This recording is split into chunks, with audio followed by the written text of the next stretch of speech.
Indeed, the decision that we got on the very first day of COP28 was historic in so many ways, because never so far we have been able to secure a big decision on the day one, because these negotiations are infamous for nothing agreed until everything is agreed. So we have welcomed the decision. It is unprecedented, and we also welcome the pledges that have been made, which runs into a couple of $100 million. But I think it's also important to look at the reality where the text stands, because we, in a way, took a bitter pill.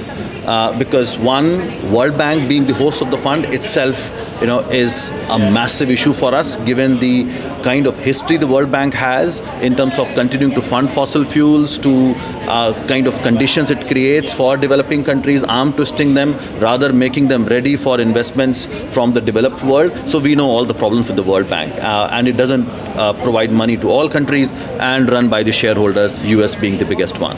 World Bank itself has proved to be a problem, but at the same time, increasingly, both the states as well as some members who are part of the World Bank board, they are looking at this as a problem. So perhaps this fund as interim World Bank could be seen as an opportunity to reform World Bank in itself. So we definitely need a reform of the international financial architecture, both World Bank and IMF, and that is not in line with the current fair and democratic system. We can see these institutions as part of neo-colonial order that we have at this point of time. But the reason we accepted and developing countries agreed to have World Bank as the host, it was also with a lot of conditions, and those conditions are related to the access to all countries as well as communities. We don't want board of the World Bank to start meddling into the affairs. We want loss and damage fund board to have the autonomy, and that's what this secretariat should listen to. The other three big issues are: one, scale. There is no reference to scale, and we don't want this fund to be just dealing with a couple of millions of dollars when the need is running into hundreds of billions of dollars annually. But I think we should also look at non-monetary contributions. Green transfer of technology will also be very critical going forward. Technical know-how will also be relevant in this context. So I think we need both states and non-state actors to come together. It's not either or, we need to work together.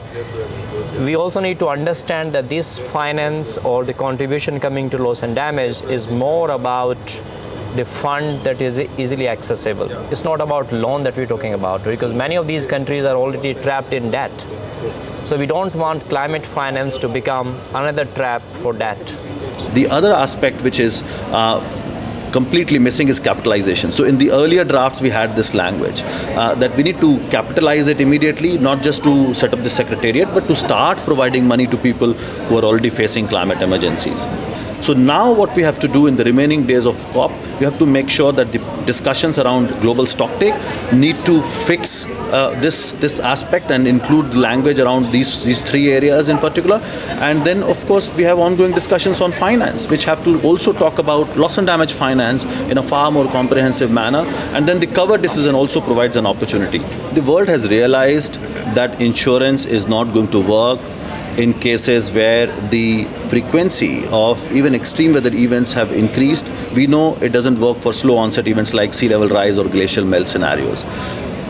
Insurance is not even working in developed countries now in so many places. We are now talking a lot more places becoming uninsurable. So rich countries have to, now wake up to that reality that they can't just keep pushing insurance as an option. And that's why we need a combination of public sources, but innovative sources. If we are saying private sector must be taxed, especially the fossil fuel industry or other polluting industries, or financial transaction tax is something that we have been advocating for. I think what is crucial is that we do not substitute state obligations with the obligations of non-state actors. So states must contribute adequately in proportion to the contributions to climate change related loss and damage that they have caused and contributed to over the years. I think they definitely have that obligation. In addition, companies also have contributed to that, so they should also be contributing to the finances. Private sector is not going to put money. Even if you look at adaptation, the private sector contribution is only 2% of the entire adaptation finance. So private sector is out there to make money. That's their bottom line.